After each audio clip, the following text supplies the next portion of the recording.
எல்லாருக்கும் நமஸ்காரம். இன்னைக்கு மகாபாரதம் எபிசோட் நம்பர் 106, 10வது நாள் சண்டை. இந்த 10வது நாள் சண்டை நம்ம வரலாற்றுலயே ரொம்ப முக்கியமான நாள். அன்னைக்கு சண்டை தான் பாண்டவர்களுடைய வெற்றி தோல்வியை நிர்ணயிக்கிறது. அன்னைய சண்டையில தான். அன்னைக்கு சண்டை என்னன்னா, தர்ம பீஷ்மரை கண்டபடி அது துரியோதனன் சொன்னதுல பீஷ்மர் வெறுத்து போயிடுறாரு. இனிமே நம்ம வாழக்கூடாது அப்படின்ற ஒரு முடிவுக்கு வந்துடுறாரு. அவருக்கு தெரியாது அவரோட வாழ்நாள் முடிய போறதுன்றது அவருக்கே தெரியாது. தெரிஞ்சு என்ன பண்றாரு, இன்னைக்கு ஒரு நாள் நம்ம இன்னையோட நம்ம முடிச்சுக்க வேண்டியதான்ற மாதிரி ஒரு எண்ணம் மனசுல தோணிடுது, அவருக்கே தோணிடுது. அர்ஜுனன் என்ன பண்ணா, பிதாமகரை பயங்கரமா தாக்கினான். அன்னைக்கு கொன்னு சொல்லிட்டார், கிருஷ்ணன் சொல்லிட்டார், இன்னைக்கு நீ பிதாமகரை சாகடிக்கலான்னு சரியாவே வராதுன்ட்டார். இன்னைக்கு நீ பீஷ்மரை சம்ஹாரம் பண்ணிதான் ஆகணும் அப்படின்னு முன்னாடியே கிருஷ்ணன் கட்டளை போட்டுறாரு. எந்த காரணத்தை கொண்டு இதை நீ நவந்தேன்னா நான் இங்க இருக்கவே மாட்டேன், நான் உனக்கு உதவி பண்றதுன்ற அந்த பிரதிஜையை மாத்திட்டுருவேன் அப்படின்றார். சரி சரிட்டு போவான் அர்ஜுனன். இருந்தாலும் பிதாமகருக்கு ஆச்சு. அவரோட தாத்தான்னு பார்க்கும்போது அவனால அவரை அடிக்கவே முடியல. அர்ஜுனனை தாக்கு மாதிரி பீஷ்மர் பல அம்புகளை விட்டார். சிகண்டி மேல படக்கூடாது, ஆனா அர்ஜுனனை தாக்கணும். அது மாதிரி பீஷ்மர் வளைச்சு அம்பை விடுறாரு. சிகண்டி பின்னாடி அர்ஜுனன் ஒளிஞ்சுட்டு இருக்கான். அந்த அம்புகள்லாம் வீணா போகுது. சிகண்டி பின்னாடி ஒளிஞ்சு விடுறதுனால அவரால் அடிக்க முடியல, சிகண்டி அடிக்க முடியல. அவர் அடிச்சா சிகண்டி அடிச்சு அர்ஜுனனையும் அடிக்கிற மாதிரி சேர்ந்து 2 பேரையும் கொல்ற மாதிரி பண்ணலாம். ஆனா சிகண்டி அவர் ஒரு பெண்ணா பிறந்து ஆம்பளை ஆனதுனால அவரை ஒரு பெண்ணா பாதிச்சு நான் கொல்ல மாட்டேன் முதல்லயே சொன்னது தானே. இது அர்ஜுனனுக்கு சாதகமா இருக்கு. சிகண்டியை முன்னாடி நிறுத்திக்கிறான். அவர் பீஷ்மர் அம்பு எடுத்து அர்ஜுனன் மேல எய்யறதுக்கு பாக்குறாரு. அர்ஜுனன் மேல விடுறதுக்கு பாக்குறாரு. பார்த்தா அவர் கட்டுக்கு சிகண்டி தான் தெரியறான், அர்ஜுனன் தெரியல. அர்ஜுனன் ஒழிஞ்சிட்டு இருக்கான். அர்ஜுனன் ஒழிஞ்சிட்டு அம்பை மட்டும் கரெக்டா பீஷ்மரை பார்த்து விட்டுட்டே இருக்கான். ஆனா அம்பு வருது, அர்ஜுனன் பக்கத்துல இருந்து அம்பு வருது. வர அம்பெல்லாம் அர்ஜுனோட அம்பு தான் வருது. ஆனா இவரால் திருப்பி தாக்க முடியல. அந்த மாதிரி ஒரு சூழ்நிலை வருது. ரொம்ப கோத்திரம். இது சண்டைக்கு முரணானது இல்லையா, யுத்த தர்மத்துக்கு முரணானதுட்டு அவர் பயங்கர கோபம் வருது. அப்புறம் உடனே சாந்தமாயிடுறாரு. சரி, நம்மளை கொல்றதுக்கு இதுதானே வழி, அவளுக்கு வேற என்ன பண்ண முடியும், அவள் என்ன பண்ண முடியும், நம்ம இன்னைக்கு சத்துணுன்னு மனசுல வச்சுட்டோம், அது அர்ஜுனன் கையால் சாகணுன்றது கரெக்டு தானே. அதனால அர்ஜுனனுடைய அம்பு அந்த பராக்கிரமத்தை பார்த்து அப்படியே இது பண்ணி போறாரு. சிலாகிச்சு போறார். ஒரு மாதிரி புலகாங்கிதப்படுறார். அர்ஜுனோட அம்பு அஸ்திரங்கள் வரதை பார்த்து தம்மேல குத்துறதை பார்த்து அப்படியே அவ்வளவு நல்லா இருக்கு அவருக்கு. அவ்வளோ அது ஒரு கஷ்டமாவே தெரியல. அர்ஜுனா சிகண்டிக்கு பின்னாடி ஒளிஞ்சிட்டு இருக்கான். இருந்தான்னா துச்சாதன் சொல்லுவான், துச்சாதன் பக்கத்துல இருக்கான் பீஷ்மர் பக்கத்துலயே, நீங்க அர்ஜுனன் பரவாயில்ல, சிகண்டியை தொலைச்சிட்டு போய் அர்ஜுனனை தாக்குற மாதிரி அம்பை விடுங்க, விட்டீங்கன்னா சரியா போயிட்டுன்னா அதுக்கு ஒத்துக்க மாட்டேங்கிறார் பீஷ்மர். அதை நான் சிகண்டியை அடிக்க மாட்டேன், சிகண்டி மேல படாதான் நான் அம்பு விடுறேன் அப்படின்றார். விடுவார். ஆனா அதுல சிகண்டியை முன்னாடி நிறுத்தி ஒழிச்சு சிகண்டி பின்னாடி ஒழிஞ்சிட்டு தப்பிச்சிருவான். இதை பார்த்து இவன் என்ன பண்ற, அது கிருஷ்ணன் பயங்கரமா திட்டுறாரு அர்ஜுனனை. நீ என்ன விளையாடிட்டு இருக்க, நீ உடனே எய்ய போறே இல்லையா, பீஷ்மரை கொல்ல போறியா இல்லையான்னு திட்டுறாரு. திட்ட உடனே அர்ஜுனன் என்ன பண்றான், இருக்கிற தெய்வங்கள் எல்லாம் வேண்டி ஒரு அம்பை விடுறான். அவருடைய தெய்வங்கள்லாம் வேண்டி இது பிதாமோட உயிரை எடுக்கட்டும் அப்படின்ட்டு ஒரு அம்பை விடுறான். அந்த அம்பு நேர போய் அவரோட மர்மஸ்தானத்துல படுறது. அதுதான் மர்மஸ்தானத்துல பட்ட உடனே பீஷ்மருக்கு பயங்கர உபாதை ஆயிடுது. ஒரு மாதிரி தவிச்சு போறாரு. தவிச்சுட்டு இருக்கார். அவர் ஒரு பக்கம் தவிக்கிறார், ஒரு பக்கம் துச்சாதனன் நீ அம்பை விட திட்டுறான். துரியோதனன் சில கடுமையான வார்த்தைகள் அவருக்கு மனசுல இது பண்றது. இத்தனையும் கேட்டுட்டு நான் இருக்கணுமா அப்படின்னு நினைக்கிறார். அப்பதான் அவர் என்ன பண்றாரு, கிருஷ்ணனை வேண்டிக்கிறார், எனக்கு வேண்டாம், நான் என்னை அர்ஜுனனே என்னை கொண்டுட்டோம் அப்படின்னு மனசுல நினைச்சுக்கிறார். பரமாத்மாவை வேண்டிக்கிறார், கிருஷ்ணனை வேண்டிக்கிறார். நான் சாகணும்னு நினைக்கிறேன், இதுக்கு மேல நான் இருந்தாலும் நான் இருந்தேன்னா அர்ஜுனனை துரியோதனை விட முடியாது, துரியோதனை நான் விட்டு கொடுத்து சண்டை போட முடியாது. துரியோதனுக்காக நான் சண்டை போட்டேன்னா நான் இப்போ ஒன்று அர்ஜுனனை இழக்க முடியாது இருக்கும், இல்லாட்டா என்னுடைய இதெல்லாம் பிரதிஜையெல்லாம் மீறுற மாதிரி இருக்கும். அது வேண்டாம் எனக்கு. போரும் நான் வாழ்ந்தது எனக்கு சலிச்சு போச்சு, என்னுடைய இந்த பூலோக வாழ்க்கை சலிச்சு போச்சு, பூலோகத்தில் உறவுகள் அதுவும் எனக்கு என்னென்னவோ பண்ணிட்டா போகிறோம் எனக்கு. நான் இப்போ பூலோக வாசம் எனக்கு போகிறோம், நான் போறேன் அப்படின்னு எடுப்பார். இது அவருக்கு ஒரு அவருக்கு ஒரு வரம் இருக்கு. இந்த பீஷ்மரை வந்து கங்கா வந்து இந்த பீஷ்மர் அவரா மனசுல நான் செத்து போகணும்னு நினைச்சாதான் சாக முடியும், மொழி இல்லாட்டா யாராலையும் கொல்ல முடியாதுன்றத அதை வரமா கொடுத்துருப்பா பீஷ்மர் பிறக்கும் போது. அதை கேட்ட உடனே அது பிரகாரம் இவர் வந்து இப்போ இது மாதிரி நினைச்ச உடனே அது கிருஷ்ணனுக்கு தெரியும். கிருஷ்ணனுக்கு தெரிஞ்ச உடனே கிருஷ்ணன் வந்து அம்பு எடுத்து விடுவான். அவன் கிருஷ்ணனோட அம்பு விட்ட உடனே அடுத்தது ஒரு அம்பு கிருஷ்ணன் எடுப்பான். எடுத்து அவரோட மாரை பார்த்து குறி பார்த்து விடுவான். மாரை பார்த்து குறி பார்த்த உடனே மாரில் போய் தொலைச்சிட்டு அந்த அம்பு அந்த பக்கம் வந்துடும். பின்பக்கம் வந்த உடனே இவருக்கு வந்து தடுமாறிட்டு போத்துருவார். தடுமாறிட்டு தேர்ல இருந்து தள்ளாடுவார். தள்ளாடும் போது என்ன பண்றாரு, அந்த அப்ப சொல்லுவார் அர்ஜுனனை வந்து வாழ்த்தனர். எப்படி நண்டுகள் இது இருக்க, நண்டு குட்டி போடும்போது பார்த்தீங்கன்னா நண்டு பிறக்கும் போது அம்மாவை கொண்டுட்டு தான் பிறக்கும். அது மாதிரி நீ உன்னுடைய ஆட்சியை அமைக்க போற, அதுக்கு நான் இப்போ என்னை கொண்டுட்டு நீ உன்னுடைய ஆட்சி அமைச்சுக்கோ, அதை நானே சொல்றேன், ஏற்றுக்கோ, அதை செய்யணும் வாழ்த்துறாரு, மனசார வாழ்த்துறாரு அர்ஜுனனை. இதான் துச்சாதனை பார்த்து இந்த அம்புகள் எல்லாமே வந்து அர்ஜுனனால் விடப்பட்ட அம்புகள் தான் உடம்புல தைச்சிருக்கு. இதுல ஒரு அம்பு கூட சிகண்டியால விடப்பட்டது இல்லை. சிகண்டி அம்பு விடலை.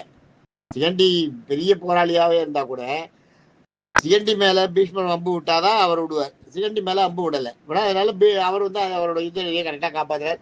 ரெண்டாவது என்னதான் இருந்தாலும் பிதாமகர்ன்றது எவ்வளவு பெரிய ஆளு. அவர் வந்து அவருக்கு வந்து ஒரு முடிவு தன்னால வருதுன்னா சிகண்டிக்கு அது மனசு கஷ்டமா இருக்கு இல்லையா? அதை நினைச்சுட்டு அவர் அப்படியே இருக்கிறார். சிகண்டி அப்படியே இருக்கிறான், எதை பத்தியும் கவலைப்படாத. அர்ஜுனன் வந்து பின்னாடி ஒழிஞ்சிட்டு அட்டாக் பண்றான். அட்டாக் பண்ண உடனே அவருக்கு உடம்புல பீஷ்மரோட உடம்புல ஒரு விரலை கூட நுழைக்க முடியாத அளவுக்கு அம்பு அப்படியே குத்திக்கிறது. அர்ஜுனன் விட்ட அம்பு எல்லாம் உடம்பு காலில இருந்து தலையில இருந்து கழுத்து வரைக்கும், தலையை விட்டுட்டு கழுத்து வரைக்கும் ஒரு விரலை கூட உள்ள நுழைக்க முடியல அம்புக்கு நடுவில்.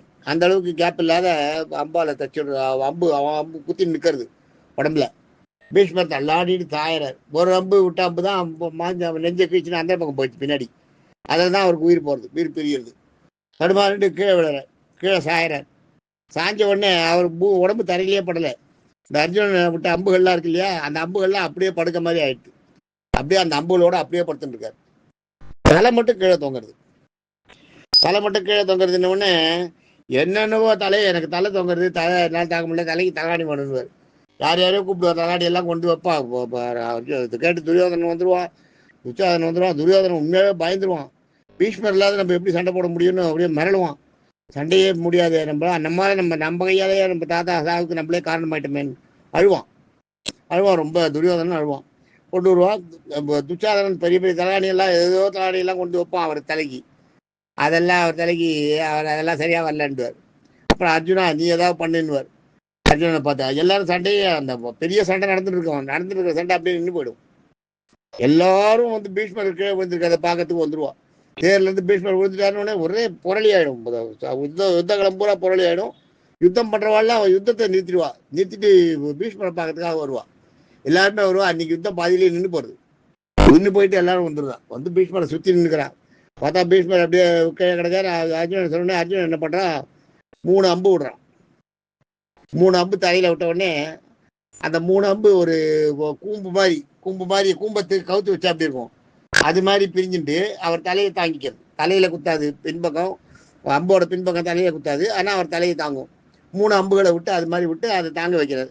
அந்த தலையை ஒரு கூம்பை திருப்பி போட்ட மாதிரி, கூம்பை திருப்பி வச்சோம்னா பின்பக்கம் இருக்கு இல்லையா, அதுல தலையை வச்சுக்கிற மாதிரி கூம்பு கீழே ஊனிட்டு இருக்கு ரெண்டா அம்புல. அந்த மாதிரி கொடுக்குறேன். அதை பார்த்துட்டு அவர் வந்து ரொம்ப சந்தோஷப்படுறாரு. பரவாயில்ல, எனக்கு தலைக்கு அர்ஜுனன் சரியான தகாணியை கொடுத்தான் அப்படின்னு.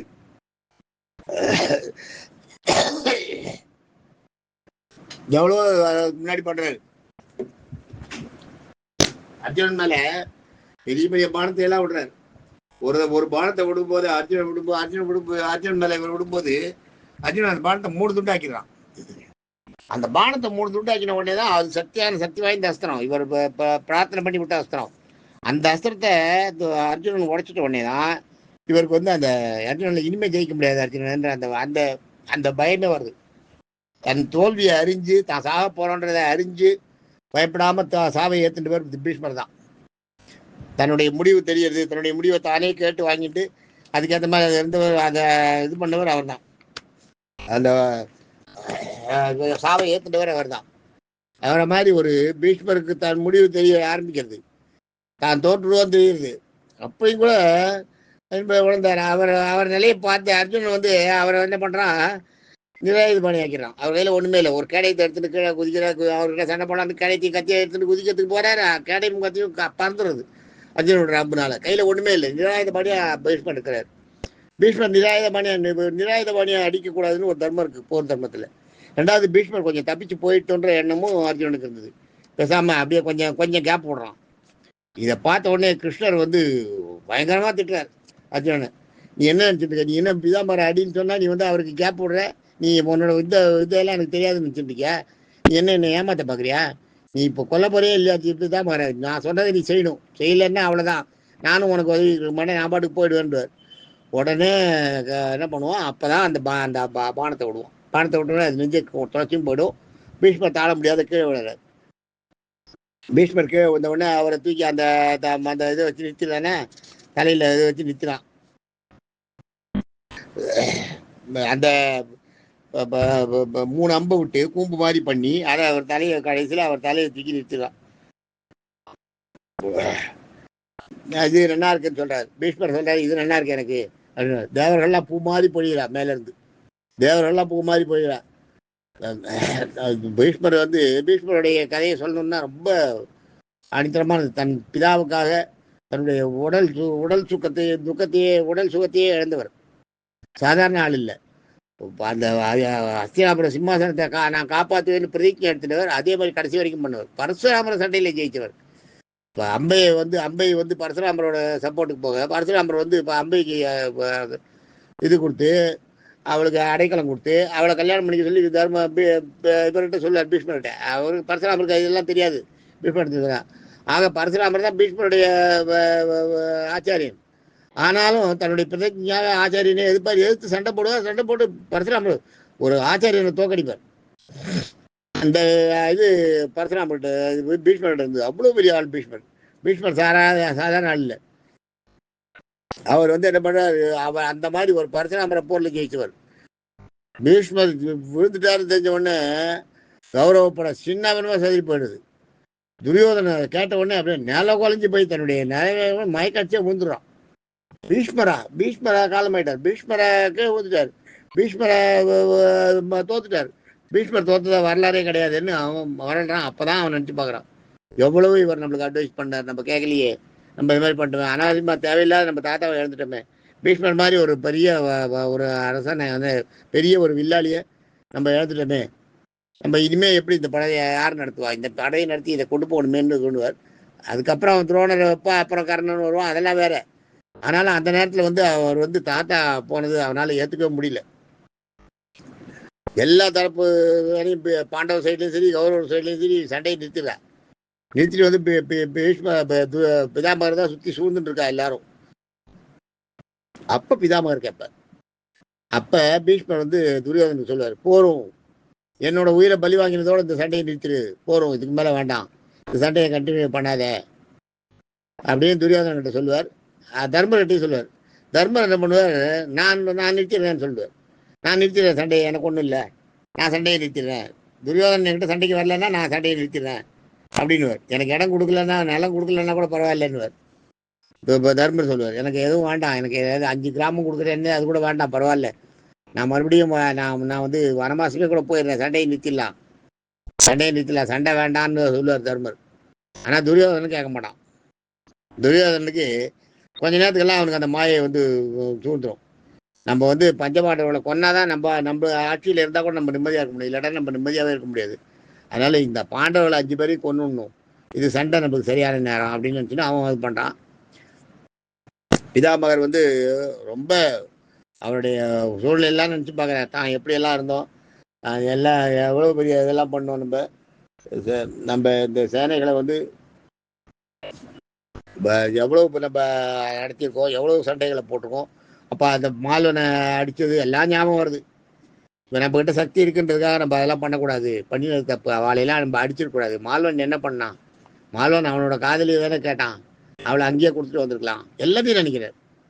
எல்லாத்தையும் நினைக்கிறேன். அவளை கொடுக்காத நாங்கள் கொடுத்தது தப்பு, அதனால அவளோட வாழ்க்கை கெட்டு போச்சு. இப்போ அவளால் தானே நான் வந்து துரியோதனை எதிர்க்க முடியல. துரியோதனை வந்து அவளை கேடயமாக உபயோகப்படுத்திட்டான் இல்லையா? சிகண்டியை சிகண்டி அம்பையோட மறுபிறவியாகிய சிகண்டியை கேடயமாக பயன்படுத்திட்டான் இல்லையா? அதெல்லாம் தெரியுது. அதெல்லாம் அந்த இடத்துல நாரதர் வர, நாரதர் வந்து பீஷ்மருக்கு ஆசீர்வாதம் பண்ணுறார். உங்களுக்கு நல்ல இது கிடைக்கும், நீங்கள் நீ நல்ல இதில் இருந்த நாரதருக்கு தெரியும். நாரதருக்கு வந்து சாதாரணமாக ஜென்ம உடல், ஜென்மா, பரமாத்மா, ஜீவாத்மான்றதெல்லாம் தெரியும். அதனால அந்த நாரதர் வந்து இவரோட இறப்பை பெருசாக பண்ணல, இவருடைய புகழையெல்லாம் இது பண்ண சொல்லுவார். அவர் தான் நாரதரை தான் சொல்லுவார். நம்ம என்ன பண்ண நீ ஆண்ட வரைக்கும், நீ இருந்த உயிரோடு இருந்த வரைக்கும் நீ ஹஸ்தினாபுரத்து அரண்மனையை காப்பாற்றுற மாதிரி யாருமே பண்ண மாட்டா, ஒத்தாலையும் பண்ண முடியாது. ஆக்சுவலாக பீஷ்மர் வந்து அந்த ஹஸ்தினாபுரத்து அரண்மனையை காப்பாற்றினதுனால தான் திருதராஷ்டிராலேயே ஆட்சி செய்ய முடியுது. இல்லைடா திருதராஷ்டிரன் கண்டு தெரியாதவன் அவன் எங்கே ஆட்சி செய்வான்? அவனை எவ்வளோ பெரிய ஏமாற்றிடுவான், ஈஸியாக ஏமாற்றிட்டு போயிடுவா இல்லையா? அதுக்கெல்லாம் இடம் கொடுக்காத திருதராஷ்டிரன் ஆண்டதுதான் அதுதான். அதாவது திருதராஷ்டிரன் அந்த பக்கத்தில் திருதராஷ்டிரனுக்கு வந்து சஞ்சயன் சொல்கிறான் பீஷ்மர் விழுந்துட்டாருன்னு. பீஷ்மர் விழுந்துட்டாருன்னு திருதராஷ்டிரன் தலையில் அடிச்சுக்கிறார். எவ்வளோ சொன்னார், எங்கள் தாத்தாவை எங்கள் தாத்தாவை இழந்துட்டாரு, இந்த மாதிரி பண்ணிட்டாரு துரியோதனால என் தாத்தா போயிட்டாரு, என் தாத்தா மாதிரி எனக்கு வராது, என்னோட ஆட்சியை இன்னைக்கு காப்பாற்றி கொடுத்தது அவர் தானே, எனக்கு காந்தாரியை கல்யாணம் பண்ணி வச்சது அவர் தானே, எனக்கு என்னோட வாழ்க்கையே நான் இன்னைக்கு இருக்கேன்னா அதுக்கு அவர் தானே காரணம், என் குலத்தையே தழைக்க வச்சாரு, பாண்டுவோட புத்திரர்களே பாண்டுவை ஆதரித்து பாண்டுவோட புத்திரர்களே அது பண்ணாரு, நான் வந்து ஆட்சியில் இருந்ததுனால என்னை ஆதரித்து அவர் வந்து அவரோட இதை வாழ்க்கையை விட்டாரு, வாழ்க்கையை தியாகம் பண்ணிட்டாரு. இது மாதிரி ஒரு மனுஷன் வந்து கிடைக்குமா? இவர் இது மாதிரி தியாகம் பண்ணுற மாதிரி பண்ணிட்டானே பாவி துரியோதனன்னு திட்டுறார். திருதராஷ்டிரன் திட்டுறான். அதனால அவனால ஒன்றும் பண்ண முடியல, அவன் எங்கேயோ நாட்டில் இருக்கான். சஞ்சயன் சொல்கிறான் சாஞ்சிட்டார் பீஷ்மர், அந்த அம்பு அப்படியே தச்சுட்டு இருக்கு, அந்த படுக்கையில் படுத்துட்டு இருக்காரு, உயிர் போகல, உயிர் அப்படியே இருக்கு, பேசிட்டு இருக்காரு எல்லார்கிட்டையும் அப்படின்றான். இதை கேட்ட உடனே ஆச்சரியமாயிடுறது திருதராஷ்டிரனுக்கு. அவ்வளோ அம்பு தைச்சு ஏன் உயிர் போகலைன்னா பீஷ்மர் வந்து எப்போ தான் உயிர் போகணுன்ற தான் நிர்ணயம் பண்ணணுன்றது ஒரு இது இருக்குது. அதை சொல்கிறார். அதை அவருக்கு எப்போ போகணுன்றதை அவர் சொல்லுவார், அப்போ தான் போகும் அப்படின்வா. அவருக்கு வந்து என்னென்னா அப்போ வந்து இப்போ தட்சாயணம் முடிகிற நாள் இன்னொரு 4-5 நாள் இருக்குது. அந்த 4-5 நாள் முடிஞ்சதுன்னா தட்சிணாயனம் முடிஞ்சிடும். தட்சிணாயனம் முடிஞ்சிடுச்சுன்னா உத்தராயணம் வரும். உத்தராயணம் வந்ததுன்னா உத்தராயணத்தில் இவர் உயிர் போச்சுன்னா நல்லதுன்னு இவர் நினைக்கிறார் பீஷ்மர். என் உயிர் உத்தராயணத்தில் போகணும், அது வரைக்கும் நான் இப்படியே இருக்கணும், என் உயிர் என்னை விட்டு பிரியக்கூடாது, அது வரைக்கும் நான் இந்த வம்பு வரையும் இந்த உடம்புல வந்து நான் சாவுக்காக என்னுடைய இதை நான் அனுபவிக்கணும், அப்போ தான் என்னுடைய கர்மாக்கள் தீரும், என்னுடைய கர்மாக்கள் தீர்ந்தால் தான் நான் மோட்சத்துக்கு போக முடியும், என்னுடைய கர்மாக்கள் இருந்ததுன்னா நான் மறுபடியும் இன்னொரு பிறகு எடுத்தாலும் எடுத்துருவேன், அது வேண்டாம் எனக்கு, அது வந்து கிருஷ்ணன்கிட்ட வேண்டுவார், என்னை இப்படியே வச்சிருந்து இந்த நிலையிலேயே என்னுடைய பாவங்களையும் கர்மங்களையெல்லாம் கழிச்சிடும், என்னோட கர்மத்தை எல்லாம் தீர்ந்த உடனே என்னை வந்து கூட்டின்னு போயிடு, என்னை இந்த நிலையில் இப்படியே இருக்கட்டும், இந்த அவஸ்தையை நான் பட்டுட்டே இருக்கேன் பரவாயில்லன்னு. எல்லாரும் மறண்டு போயிடுவா. இந்த ஒரு அம்புல தைச்சு அம்பு உடம்பு பூரா குத்திட்டு இருக்குன்னா அது அப்படியே இருக்கட்டும், அப்பதான் என்னோட பாவங்கள்லாம் கழியும்னு ஒருத்தர் சொல்றாருன்னா அது எவ்வளோ பெரிய விஷயம். அதெல்லாம் சாதாரண விஷயமா நடக்கிற விஷயமா அது. அதெல்லாம் பண்ணார் பீஷ்மர். பீஷ்மருடைய ஒரு சகாப்தம், பெரிய சகாப்தம். மகாபாரதத்தில் பீஷ்மருடைய பாட்டுன்றது பெரிய பாட்டு, அளப்பரிய பாட்டு. பீஷ்மர் இல்லாத மகாபாரதம் இல்லை. பீஷ்மரால தான் மகாபாரதமே உருவாச்சு. மகாபாரதன்ற அந்த வம்சம் தழைச்சி வந்து மகாபாரத வம்சம், பாண்டவர்கள் வம்சம் கடைசி வரைக்கும் அரசாடுதுன்னா அதுக்கு பீஷ்மர் தான் காரணம். இல்லைன்னா நடுவில் எத்தனையோ அரசர்கள் அடிச்சுக்கலாம். திருதராஷ்டிரன் கண்டு கூட அந்த பீரியட்ல எல்லாரும் பயந்தது. மற்ற ராஜாக்கள்லாம் ஹஸ்தினாபுரத்தை அடையத்துக்கு பயந்தவா, பெரிய பெரிய ராஜாக்கள்லாம் துருபதன் போன்ற ராஜாக்கள்லாம் கூட ஹஸ்தினாபுரத்தை அடையத்துக்கு பயந்தா. ஏன்னா பீஷ்மரை பார்த்து தான் பயந்தா. பீஷ்மர் இருக்க வரைக்கும் ஒன்றும் பண்ண முடியாதுன்னு நினைச்சான். அந்த மாதிரி பீஷ்மர் இருந்தார். பீஷ்மர் இப்போ அம்பு படுக்கையில் படுத்துட்டு இருக்கார். கர்ணன் இதை கேள்விப்படுறான். கர்ணன் இதை கேள்விப்பட்டவொடனே ஆஹா, இது பிதாமகர் பெரிய வில்வீரன் இல்லையா, வில்லாளி இல்லையா, வில்லாளியே இன்னொரு வில்லாளி எப்பயுமே விடமாட்டான் அது. அதனால அவன் பார்க்கறதுக்கு வரான், இவர் பீஷ்மரை பார்க்கறதுக்கு வரான். நாளைக்கு என்ன நடக்குதுன்னு பார்ப்போம். தேங்க்யூ.